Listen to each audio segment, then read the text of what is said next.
क्या आप जानते हैं कि जो एयर हमारे आजू बाजू होती है उसमें भी वाटर प्रेजेंट रहता है और इसी से ही रेनफॉल होता है। अगर नहीं जानते तो चलिए देखते हैं। हेलो एवरीवन, दिस इज़ रुचि और आप देख रहे हैं मेरा चैनल रुचि पंजवानी एनसीईआरटी।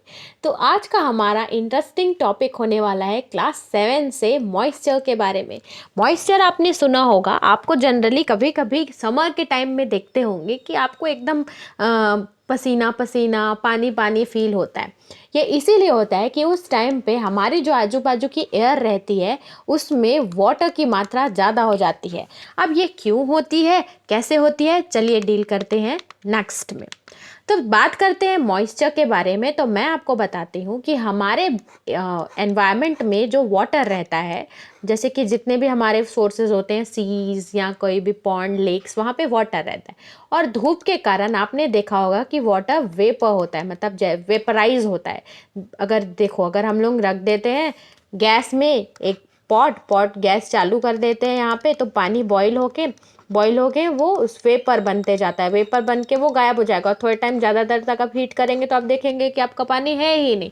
वैसे ही लेक्स और पॉन्ड्स में सन की जो हीट रहती है उसके कारण जो भी वाटर प्रेजेंट रहता है वो वाटर वेपर बन के हमारे एटमॉस्फेयर में जाता है। और जैसे ही वो एटमॉस्फेयर में जाता है वो एयर से मीट करता है। अब भाई एटमॉस्फेयर में तो एयर रहती ही है ना, तो एयर से मीट करता है। एयर से मिलने के बाद एयर में वो प्रेजेंट हो जाता है। मतलब ये सोचिए कि जो वाटर वेपर्स थे वो हमारे एयर में मिल जाते हैं। एयर में मिल जाने के कारण जो हमारी आजू बाजू की एयर रहती है उसमें वाटर की मात्रा आ जाती है। इससे क्या होता है, हमारे एयर में ह्यूमिडिटी आ जाती है, मतलब एयर में water percentage of water increase हो जाता है। और हम देखते हैं कि जो हमारे क्लोथ्स हैं, अगर नॉर्मल एयर रही तो क्लोथ्स जल्दी से सूख जाएंगे, लेकिन क्लोथ्स भी गीले हैं और एयर में भी वाटर प्रेजेंट है तो क्लोथ्स सूखने में टाइम लेते हैं। और हम ये भी देखते हैं कि जो हमारी बॉडी का स्वेट रहता है वो भी जल्दी से सूखता नहीं है। क्यों नहीं सूखता? क्योंकि जो सुखाने वाली एयर रहती है उसके पास खुद में भी तो वाटर है। तो देखते हैं आगे। अब मॉइस्चर का मतलब एयर में वाटर की प्रेजेंस होना। तो moisture in the air at any time उसको क्या बना देता है, ह्यूमिड बना देता है। मॉइस्चर मतलब वेपर्स का प्रेजेंट होना एयर में, और ज़्यादा अगर प्रेजेंट रहेगा तो वो एनवायरनमेंट को ह्यूमिड कर देता है। अब ह्यूमिड डे कब बोलेंगे? जब air is full of water vapour. जब ही वाटर वेपर का जो प्रपोर्शन रहेगा वो एयर में ज़्यादा रहता है तो उसको हम लोग ह्यूमिड डे बोलते हैं। अब देखते हैं कि कैसे ये प्रोसेस होता है। जो मैंने बताया वो इंग्लिश में इसमें है।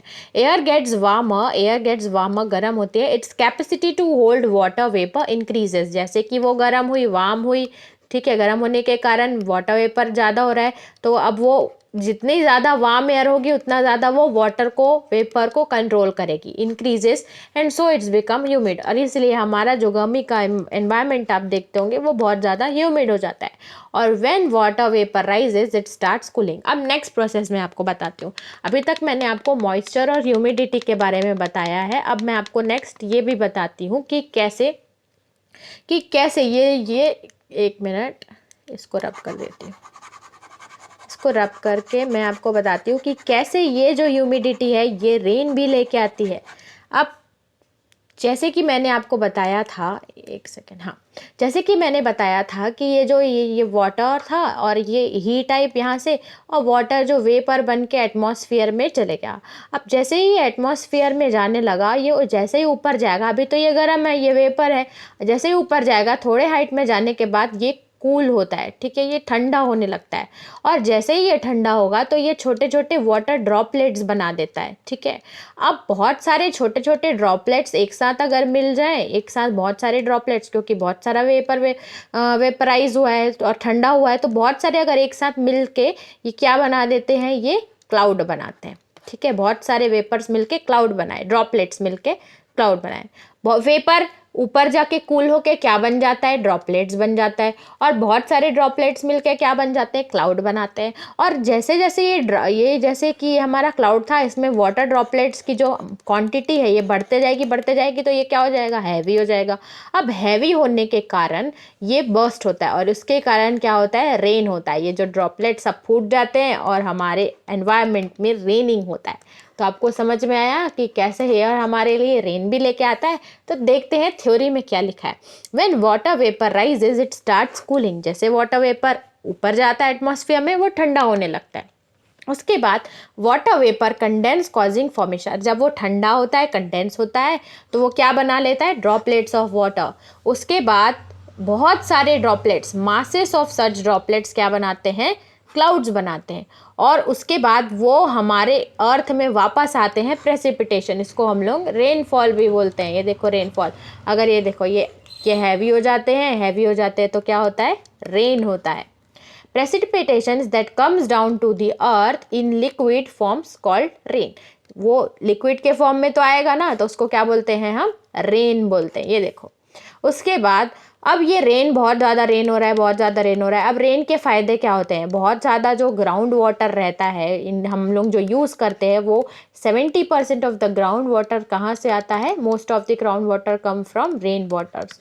और ये रेन वाटर के कारण हमारे फॉरेस्ट, ट्रीज अच्छे रहते हैं। प्लस हमें हमारे सरफेस में बहुत सारा वाटर, और वाटर तो लिविंग बींग्स के लिए बहुत ज़रूरी होता है ना। तो अब क्या होता है, फॉरेस्ट एरिया में अगर आप देखेंगे तो फॉरेस्ट एरिया में ट्रीज़ रहती हैं, और ट्रीज़ अगर कहीं से कटी हो तो वाटर ज़्यादा भरने लगता है। ये देखो आप भरते हैं। अब जैसे ही वाटर, रेनफॉल ज़्यादा होगा तो यहाँ पे वाटर भरने लगेगा, और ट्रीज से अपना रास्ता ढूंढ के वो बाहर निकलेगा। और जैसे ही वो बाहर निकलता है, वो जहाँ पे डेवलप्ड एरिया है वहाँ पे भी जाने लगता है। इसीलिए इसको बोलते हैं फ्लडिंग इन लो लाइंग एरिया। जब हमारे सरफेस में वाटर की क्वांटिटी बढ़ने लगती है तो लो लाइंग एरिया जहाँ पे लोग रहते हैं वहाँ पे फ्लडिंग होती है। तो when trees on hill sides are cut, वहाँ ट्रीज कट जाती है, रेन वाटर फ्लोज। ट्रीज रहती है तो वहीं पे रहता है। अगर ट्रीज कटे तो लैंड सरफेस से वाटर का मूवमेंट ईजी हो जाएगा। उसके बाद bare mountain can causes flooding in, और वो लो लाइंग एरिया में क्या ले आती है, फ्लडिंग ले आती है। ठीक है, अब आगे देखते हैं इसके बारे में। रेनफॉल जनरली 3 टाइप्स के होते हैं, 3 टाइप्स ऑफ रेन। एक होता है साइक्लोनिक रेनफॉल। साइक्लोनिक रेनफॉल क्या होता है, जब हमारी कूल एयर और वार्म एयर, ठीक है, ठंडी एयर और वार्म एयर अगर एक दूसरे से टकराते हैं तो क्या होता है, रेनफॉल होता है। ये जल्दी ज़्यादा टाइम के लिए नहीं होता है, शॉर्ट टाइम के लिए बस होता है। उसके बाद आता है एक हमारा रिलीफ रेनफॉल। रिलीफ रेनफॉल क्या होता है, यहाँ पे जो हमारी एयर रहती है, ये माउंटेन्स में अगर ऐसे जाती है तो ये माउंटेन्स में जाने के बाद कूल हो जाती है। कूल होने के बाद ये ड्रॉपलेट्स फॉर्म करती है। ठीक है, ड्रॉपलेट्स अगर फॉर्म करती है, बहुत ज़्यादा एयर तो फ्लो करेगी ना माउंटेन साइड, ड्रॉपलेट्स फॉर्म करती है तो वो क्लाउड्स बन जाते हैं और क्लाउड्स होने लगते हैं। जनरली ये रिलीफ जो रेनफॉल रहता है, ये माउंटेन साइड्स में, आपको माउंटेन रीजन्स में या फॉरेस्ट में जो रेनफॉल होता है वो जनरली माउंटेन रेनफॉल होता है, जिसको हम लोग रिलीफ रेनफॉल। फिर एक होता है कन्वेंशनल रेनफॉल। कन्वेंशनल रेनफॉल क्या होता है, ये जनरली जब हमारी जो वार्म एयर रहती है वो ऊपर जाके कूल होती है, जो प्रोसेस मैंने बताया, जनरली ऊपर जाके कूल होकर ड्रॉपलेट्स फॉर्म करती है, और वो ड्रॉपलेट्स फॉर्म नीचे जाते हैं, जिसको हम लोग क्या बोलते हैं, कन्वेंशनल रेनफॉल। तो ये हमने पढ़ा अबाउट मॉइस्चर के बारे में, और हाउ मॉइस्चर कॉजेस रेनफॉल। आपको समझ में आया होगा। अब आप इसके नोट्स बनाइए, प्रिपेयर किए, और कैसा लगा ज़रूर आप वीडियो कमेंट बॉक्स में मुझे बता सकते हैं। So that's it for the video. I will be meeting you on the next video. Until then, bye bye.